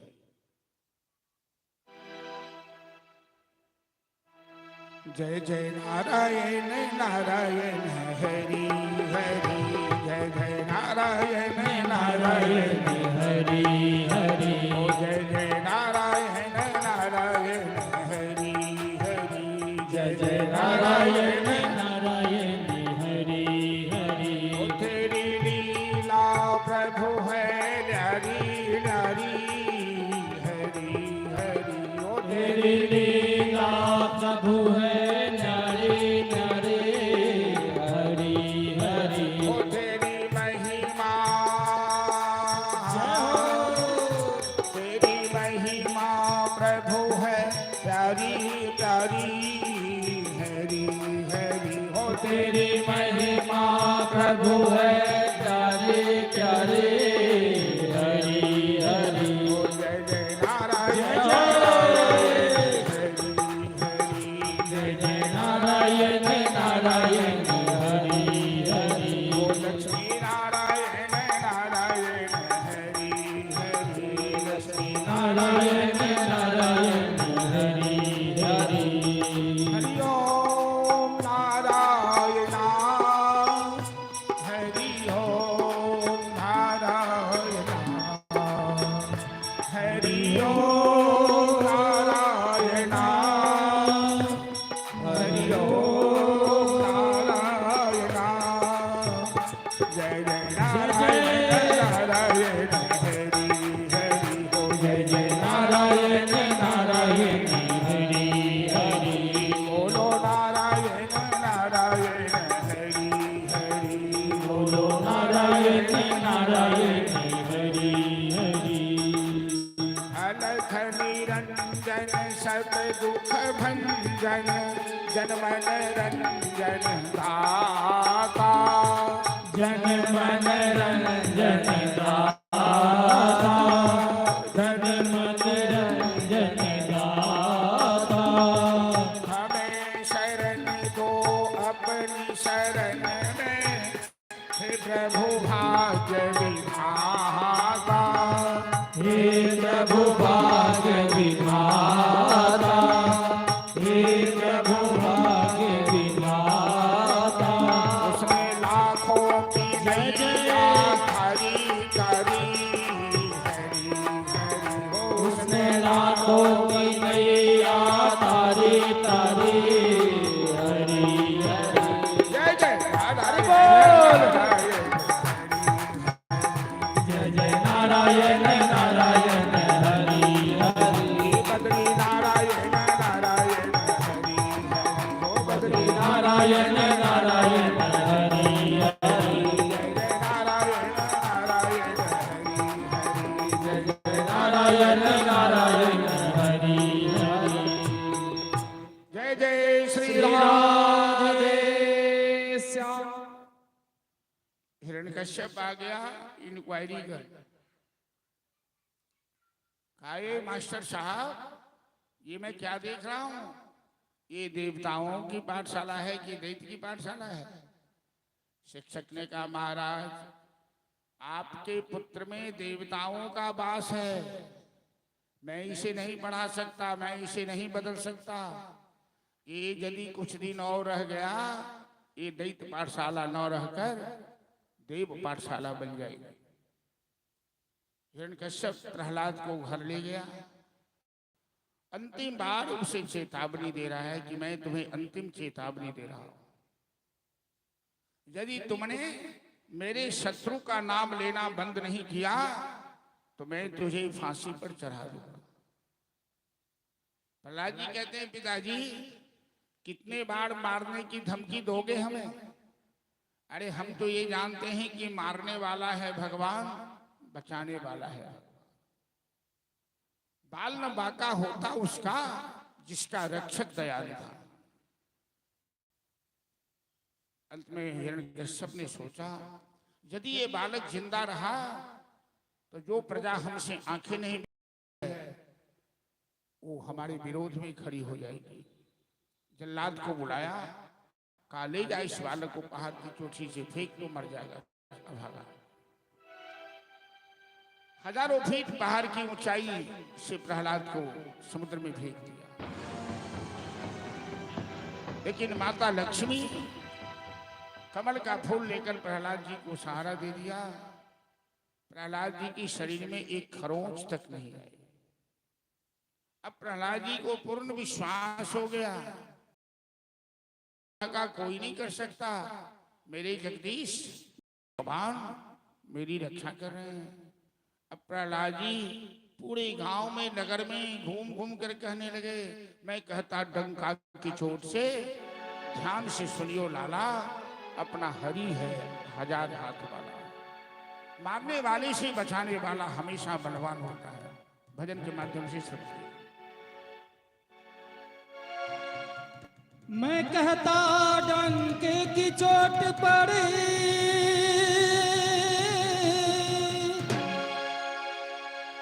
मैं कहता डंके की चोट पर, ध्यान से सुनी हो लाला हो अपना हरि है हजार हाथ वाला, ओ दीन दयाला हरि है हजार हाथ वाला। क्या कहना समर्थ साईं का, क्या कहना समर्थ साईं का, क्या से क्या कर डाला हो अपना हरि है हजार हाथ वाला, ओ दीन दयाला हरि है हजार हाथ वाला।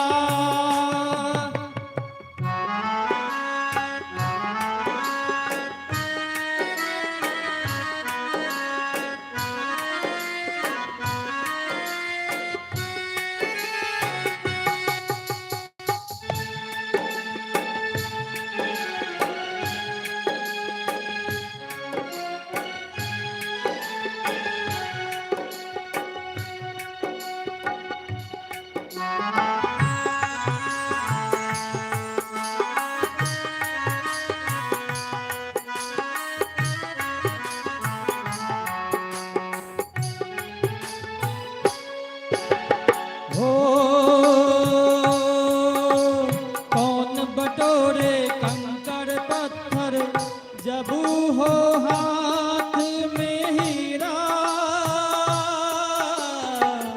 जब हो हाथ में हीरा।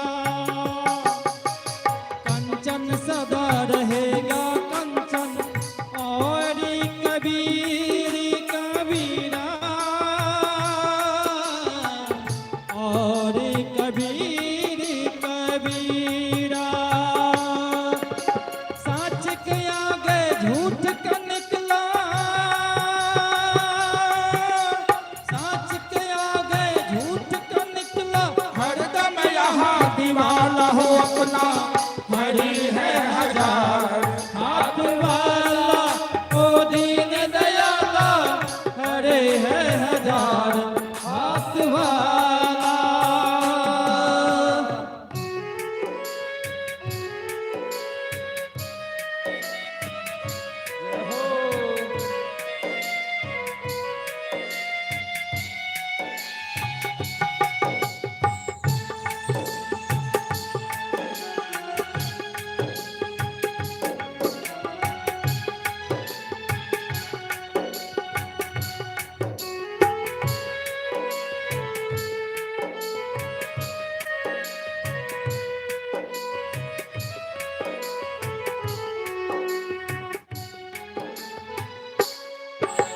हो कोई झुका नहीं सकता जग में अपने प्रभु का झंडा, अपने प्रभु का झंडा। जो किसको छेड़ेगा उसके सर पे पड़ेगा डंडा, सर पे पड़ेगा डंडा। युगों युगों से इस धरती पर,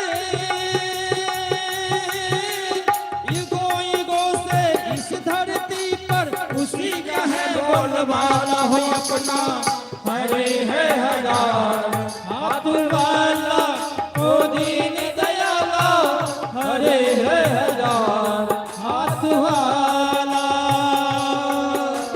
मैं कहता डंके की चोट पर ध्यान से सुनी हो लाला है अपना हरे है हजार हाथ वाला ओ दीन दयाला हरे है हजार हाथ वाला ओ दीन दयाला हरे है हजार हाथ वाला ओ दीन दयाला हरे है हजार हाथ वाला। और भक्तराज प्रहलाद की जय।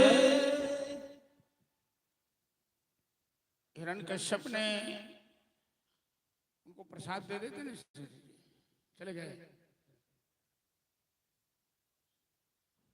दैत्यराज ने प्रहलाद को कारागार में बंदी बना दिया, 1 मास तक राशन पानी बंद कर दिया।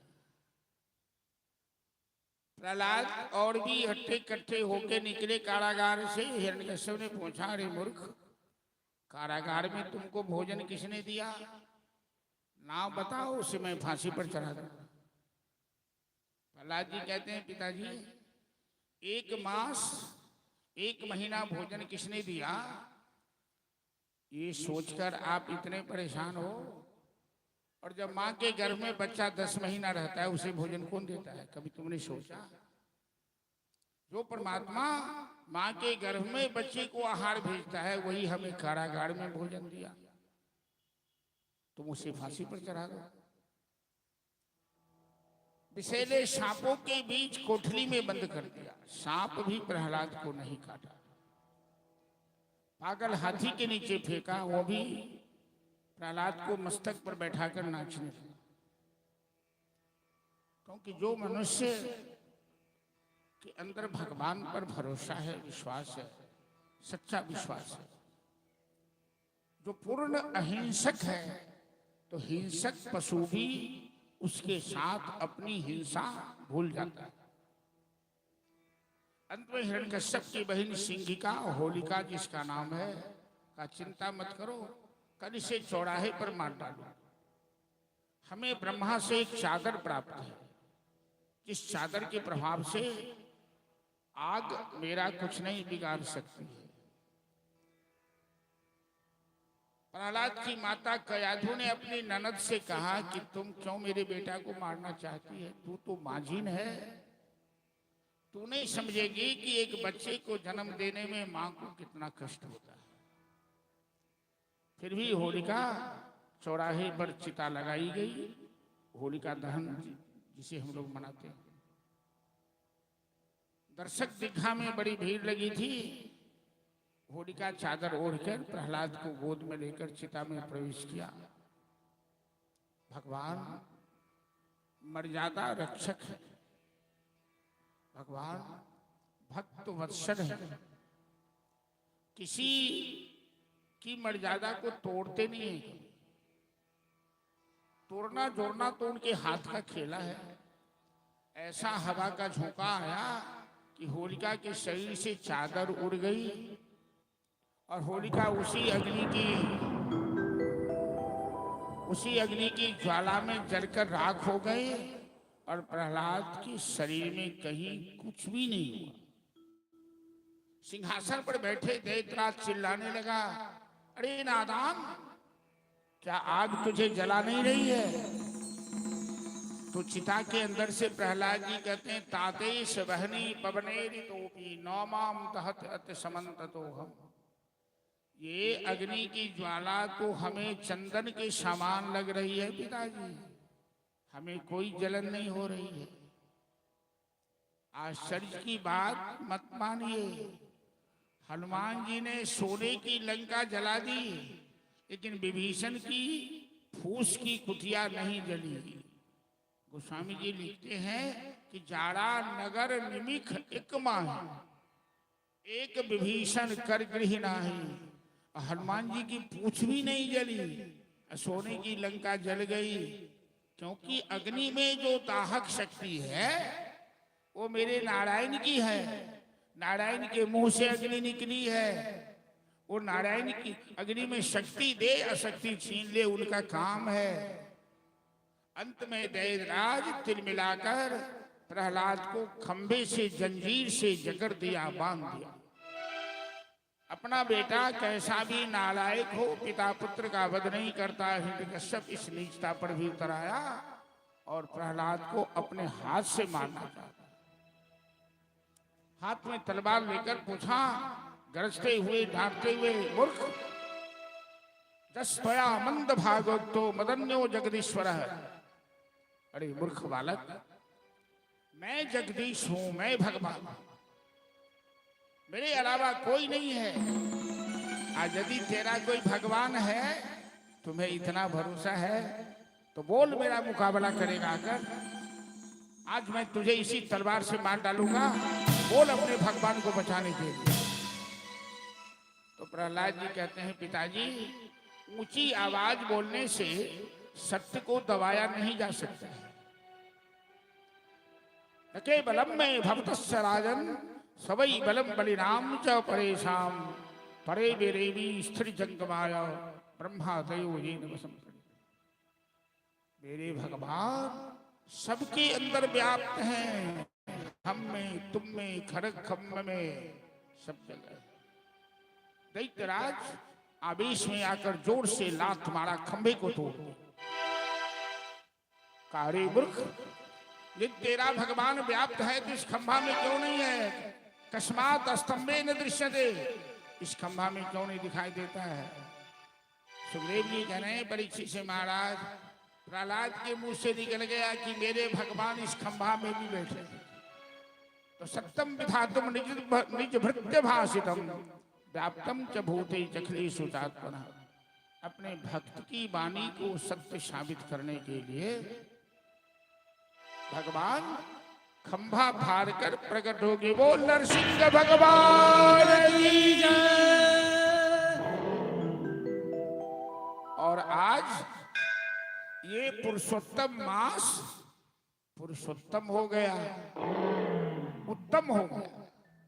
आज ये पुरुषोत्तम मास सफल हो गया, क्योंकि भगवान इस पुरुषोत्तम मास को ही पवित्र करने के लिए और दैत्यराज हिरण्यकश्यप जैसे अत्याचारी को मारने के लिए खंभा से प्रकट होकर दुनिया के सामने साबित कर दिया कि भगवान व्यापकाधिष्ठ चैतन्य है।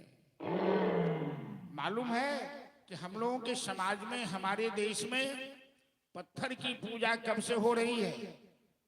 उसी दिन से, क्योंकि पत्थर से भगवान निकल गए तो लोगों को विश्वास हुआ कि पत्थर में भी भगवान है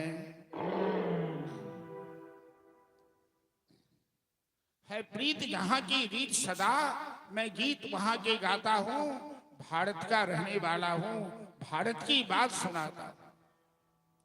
इतनी ममता नदियों को भी जहां माता कह के बुलाते हैं, इतना आदर इंसान तो क्या भारतवर्ष में पत्थर भी पूजे जाते हैं। उस देश में हम लोगों ने जन्म लिया है।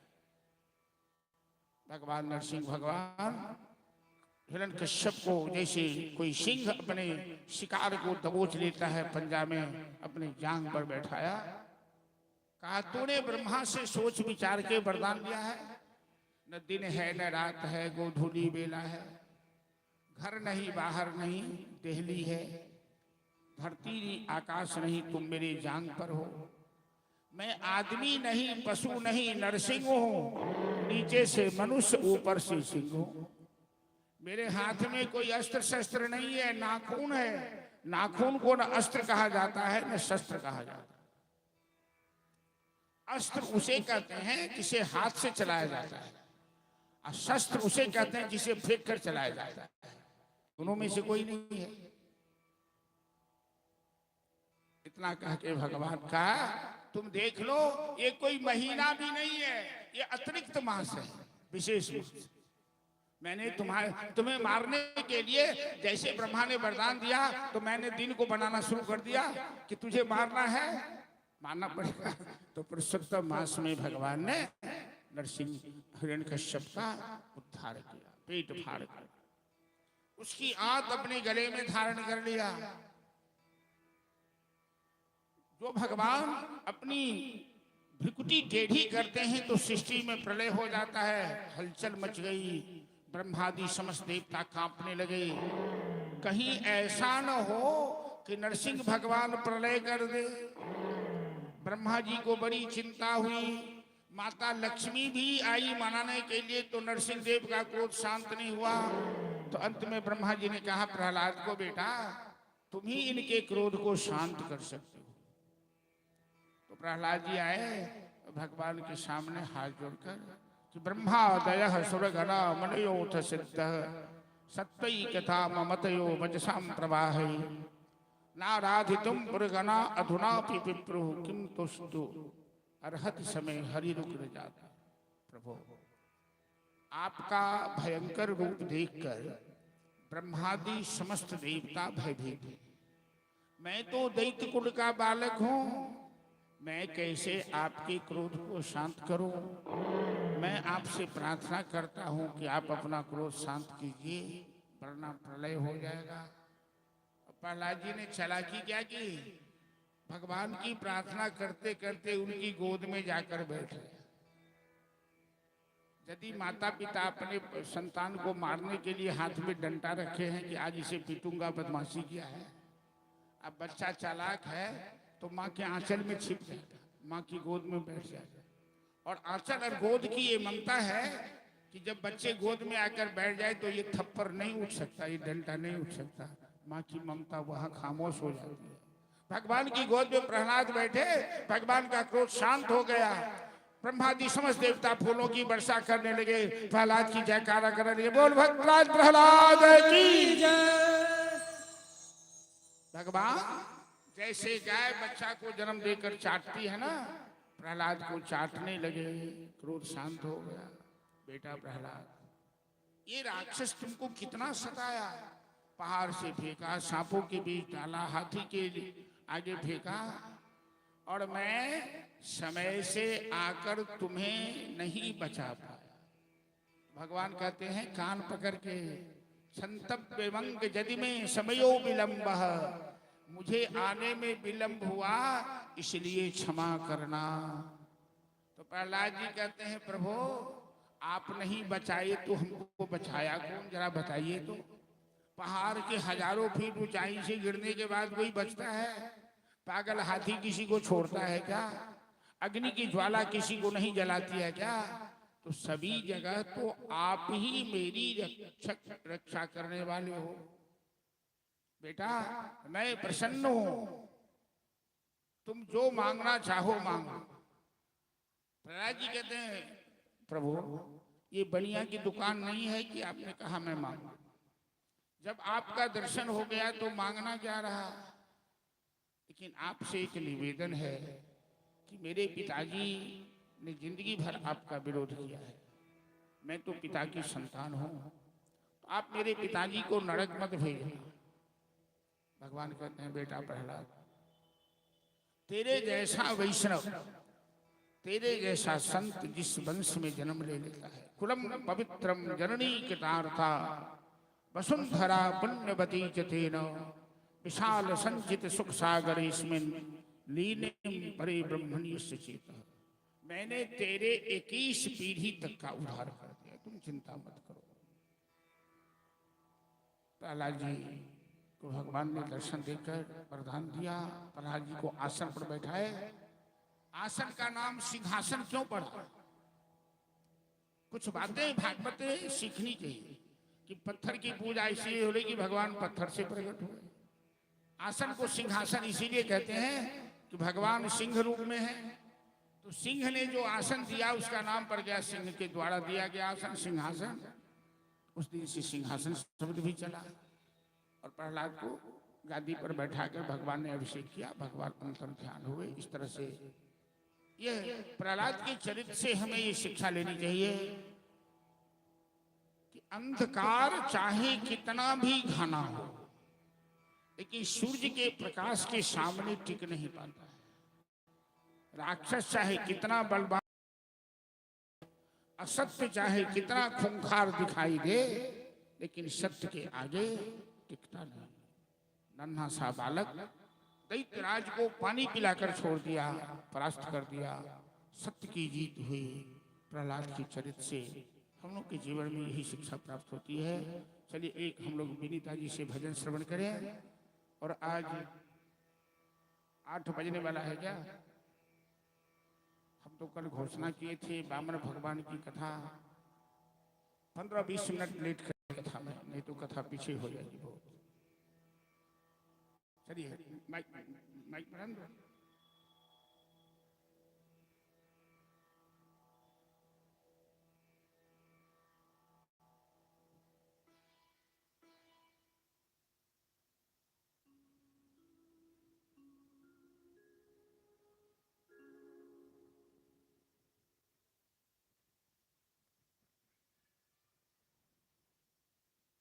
बोलो भक्त वत्सल भगवान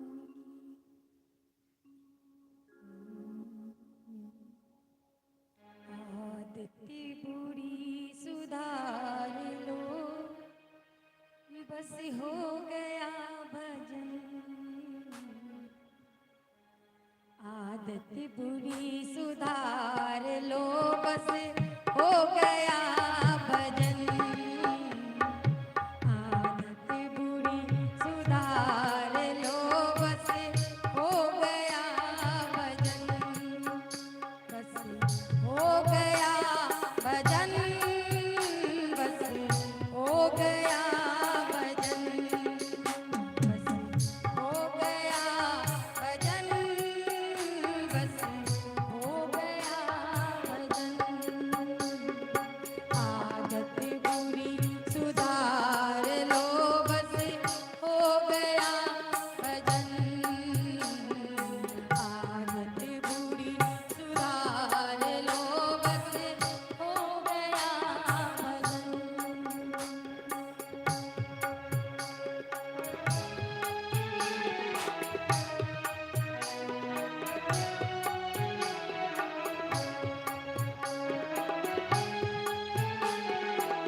हो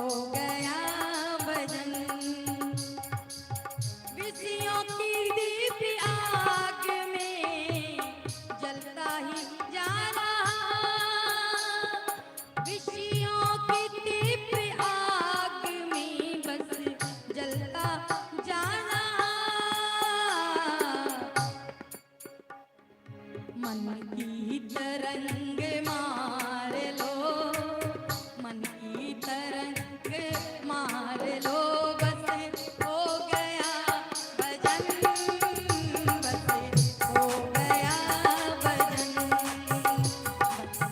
हो गया भजन, बस हो गया भजन।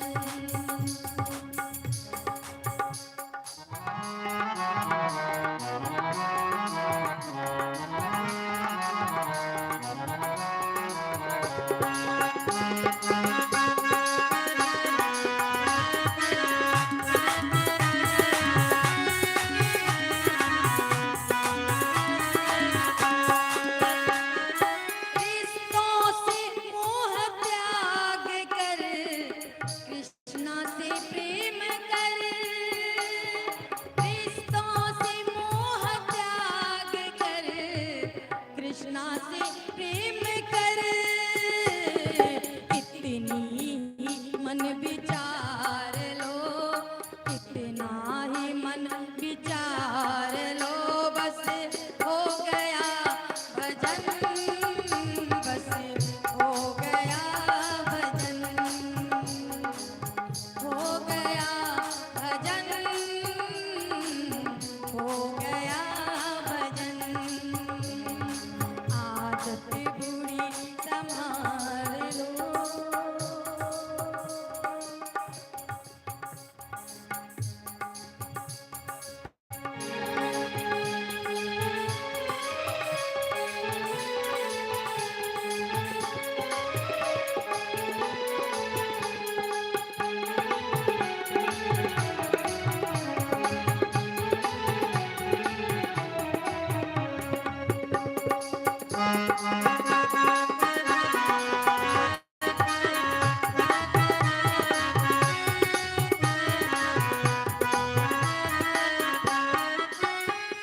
जाना है सबको एक दिन दुनिया को त्याग कर, जाना है सबको एक दिन दुनिया को त्याग कर, जीवन को तुम संभाल लो प्यारे, जीवन को तुम संभाल लो, बस हो गया भजन, बस हो गया भजन, हो गया भजन, मेरा हो गया भजन। आदत बुरी सुधार लो, आदत बुरी सुधार लो, बस हो गया भजन, तेरा हो गया भजन। मन की तरंग मार लो, बस हो गया भजन, तेरा हो गया भजन। वाणी को भी संभाल लो, बस हो गया भजन, हो गया। जय जय श्री राधे। बुरी आदत सुधारना ये भजन कहलाता है। सुखदेव जी ने राजा परीक्षित से समुद्र मंथन की कथा सुनाई। मंदराचल पर्वत की मथानी, बासुकी नाग की नियति, भगवान का कच्छप अवतार होता है मंदराचल को पीठ पर धारण किए। देव दानव दोनों मिलकर समुद्र मंथन करते हैं, जिससे 14 रत्न निकलता है। कामधेनु, कल्प वृक्ष, कौस्तुभ मणि, चंद्रमा, शंख, मदिरा, विष की ज्वाला, जिसे भोलेनाथ ने पान करके संसार को बचाया है। भोलेनाथ का नाम नीलकंठ महादेव पड़ा है। 14वें रत्न के रूप में सागर के अंदर से क्षीर सागर का मंथन हुआ था। अमृत कलश लेकर वैद्यराज धन्वंतरी प्रकट होते हैं। जिस दिन हम लोग धनतेरस का त्योहार मनाते हैं पूरे देश में, वैद्यराज धन्वंतरी के जन्म दिवस पर, और अमृत लेकर देव दानव में विवाद खड़ा हुआ। राक्षसों ने अमृत छीना तो उन्हें मोहने के लिए, आकर्षित के लिए देवताओं की प्रार्थना पर भगवान का एक अवतार होता है, मोहिनी अवतार। और मोहिनी रूप से भगवान ने राक्षसों को छला, देवताओं को अमृत पिलाया। इसी पर राहु ने कपट किया तो राहु की गर्दन कटी। राहु और केतु दो राक्षस हुए और अमृत की रक्षा के लिए गरुड़ जी कुंभ लेके भगे। 4 स्थानों पे कुंभ को रखा गया, हरिद्वार, प्रयाग, नासिक, उज्जैन, जहाँ 12 साल पर एक बार महाकुंभ का पर्व लगता है। और देवता दानव के बीच लड़ाई हुई, दानव पराजित हुए, देवता विजयी हुए। अमृत पीने के कारण देवता बलवान बन गए। उस समय दैत्यों के राजा थे प्रहलाद के पौत्र बलि महाराज।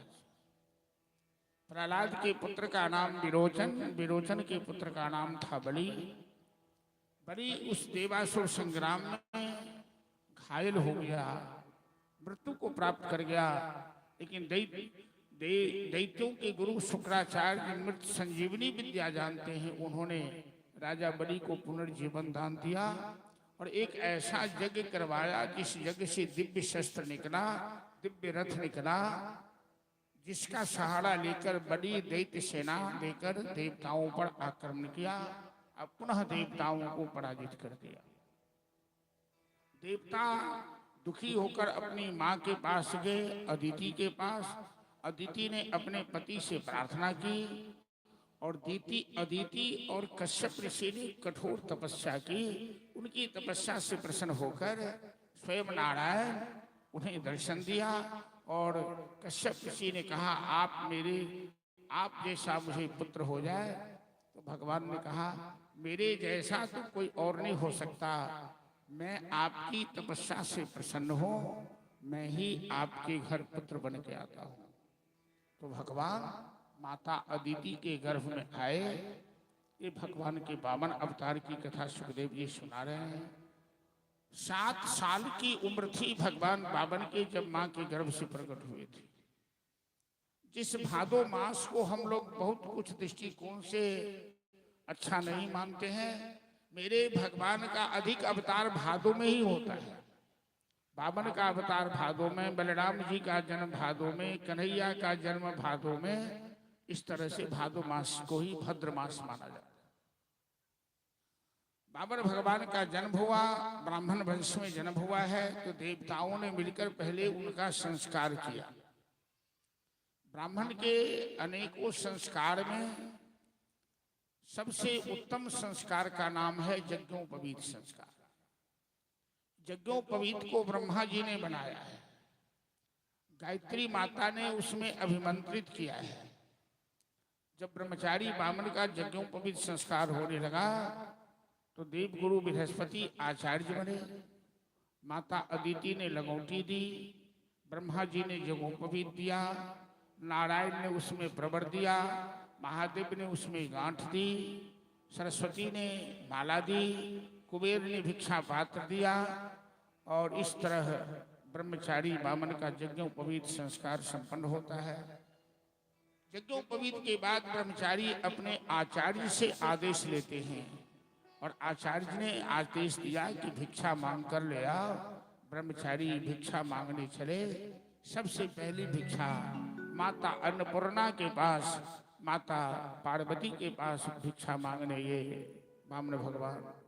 अन्नपूर्णे सदा पूर्णे शंकर प्राण वल्लभे ज्ञान वैराग्य सिद्ध्यर्थम भिक्षाम देहि च पार्वती। माता च पार्वती देवी पिता देवो महेश्वर बांधवा शिव भक्ताश्च स्वदेशो भुवनत्र।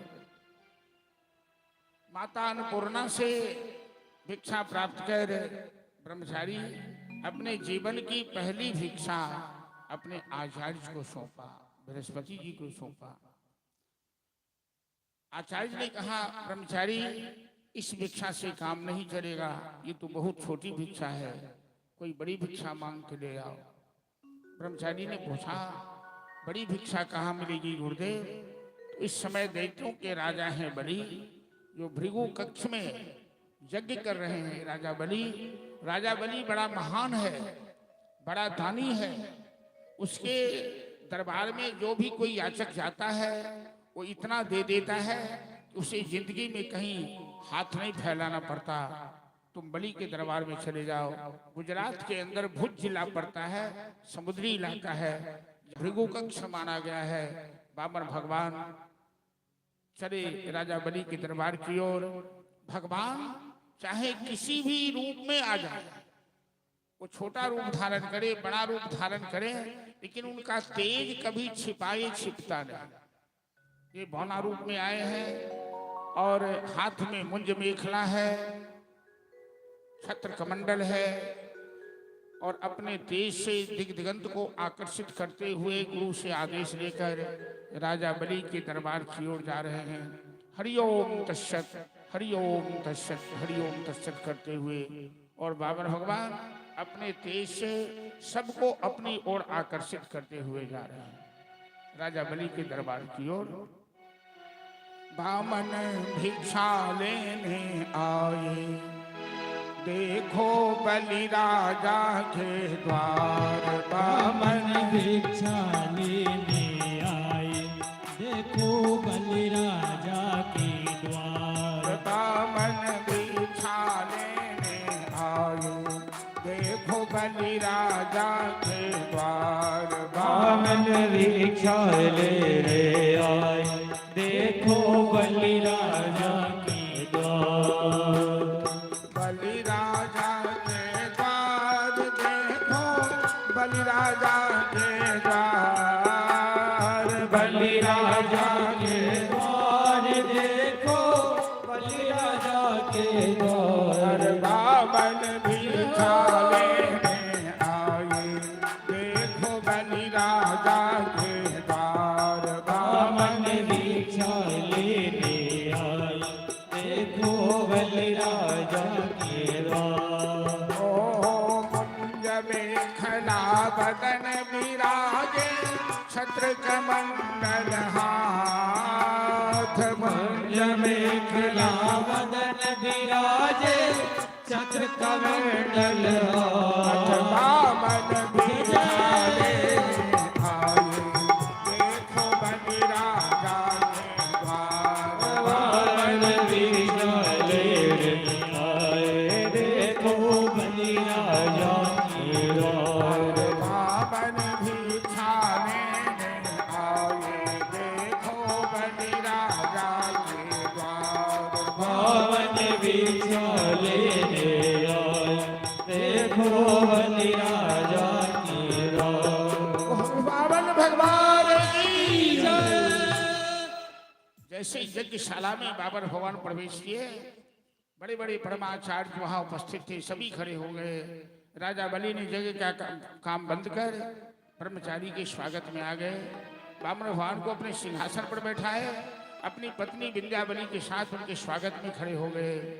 बड़े बड़े आचार्य को आश्चर्य लग रहा है और राजा बलि को ऐसा लगा कि मैंने अपने जीवन में हजारों ब्रह्मचारियों को देखा है, लेकिन ऐसा अद्भुत ब्रह्मचारी तो मैं पहली बार देख रहा हूँ।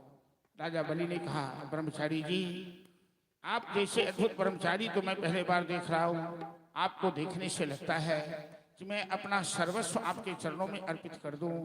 बामन भगवान मन ही मन कहते हैं कि तुम घबराते क्यों हो, मैं तेरा सर्वस्व ही लेने आया हूँ, पहले तुम हम पर विश्वास तो कर लो। कहा, महाराज मैं तो जात से ब्राह्मण हूँ, असंतुष्टा दुरानुष्टा संतुष्टास्तु मही भुजा। जिस ब्राह्मण को संतोष न हो वो उसका विनाश हो जाता है। मैं संतोषी ब्राह्मण हूँ, मैं तुमसे कुछ मांगने नहीं आया हूँ, मैं तो केवल तेरा हालचाल जानने आया हूँ। लेकिन बलि तुम जैसा बोलते हो, क्योंकि तेरा खानदान बड़ा ही ऊंचा है, तेरे परदादा बड़े बलवान थे, तेरे दादा बड़े भक्त थे, जिनकी रक्षा के लिए भगवान ने नरसिंह रूप धारण किया। तेरे पिता विरोचन बड़े उदार थे, जो इंद्रदेव को अपनी जवानी तक दान में दे दिया। और तेरे अंदर तो परदादा जैसी शक्ति, दादा जैसी भक्ति और पिता जैसी उदारता सब विद्यमान है। बलि तुम्हारा बोलना ऐसा उचित है। बलि को लगा ये देखने में तो मात्र 7-8 साल के लगते हैं, मेरे दादे परदादे की बात कर रहे हैं। बलि ने पूछा, क्या आपने मेरे दादे परदादे को देखा है क्या? बामन भगवान ने सोचा कहीं मेरी झूठ न पकड़ में आ जाए। कहा ना रे ना, मेरी उम्र तो मात्र 8 साल अभी प्रारंभ हुई है, मैं तेरे दादी परदादी को कैसे देखूंगा? लेकिन मैंने अपने गुरुजनों से सुन रखा है कि तेरी खानदान में ऐसे ऐसे महापुरुष हुए। यदि तुम देना चाहता है बलि, तो हम तो भूमिहीन है, और ब्राह्मण चाहे कितना भी त्यागी हो, इतनी भूमि तो ब्राह्मण को भी चाहिए जितनी दूर में बैठकर पूजा पाठ कर ली, संध्या बंदन कर ले। तो 3 कदम भूमि यदि तुम हमें दे देते हो तो आराम से मैं उतनी दूर में बैठकर पूजा पाठ कर लूंगा। बलि हंसने लगा। बलि दानी है, बलि प्रहलाद का पुत्र है, बलि वैष्णव है, बलि नारायण का भक्त है, लेकिन अहंकार आ गया। जब बामन ने कहा 3 कदम भूमि दे दो, तो बलि कहने लगा, ब्रह्मचारी जी, देखने में तो आप बच्चे हैं, अब बाच बूढ़ों की तरह बना रहे थे। अहो ब्रह्मण दया तो बाचस्ते वृद्ध सत्तम, तुम बालो बाल समता स्वार्थो प्रतिपदो यथा। लेकिन जैसे बच्चे को मांगना नहीं आता है, बच्चा कितना मांगेगा? गार्जियन 100, 200, 1000, 500, कोई करोड़ और लाख नहीं मांग सकता। तो आपको मांगना नहीं आता है।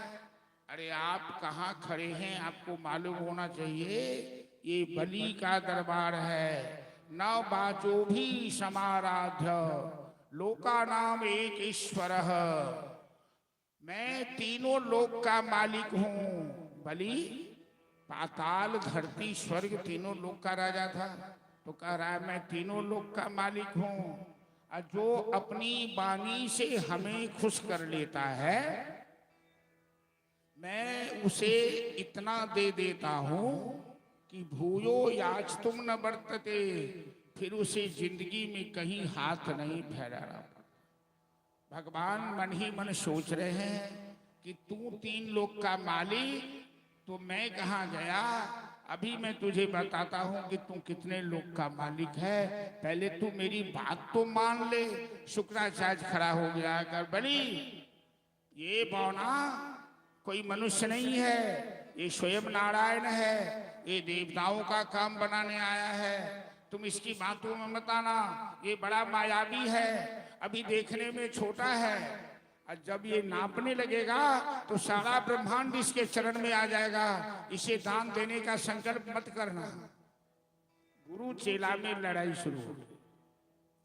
गुरु कहते हैं मत दो, और चेला कहते हैं मैं दूंगा, क्योंकि मैंने इन्हें वचन दिया है, और वचन देकर पालन नहीं करना ये पाप है।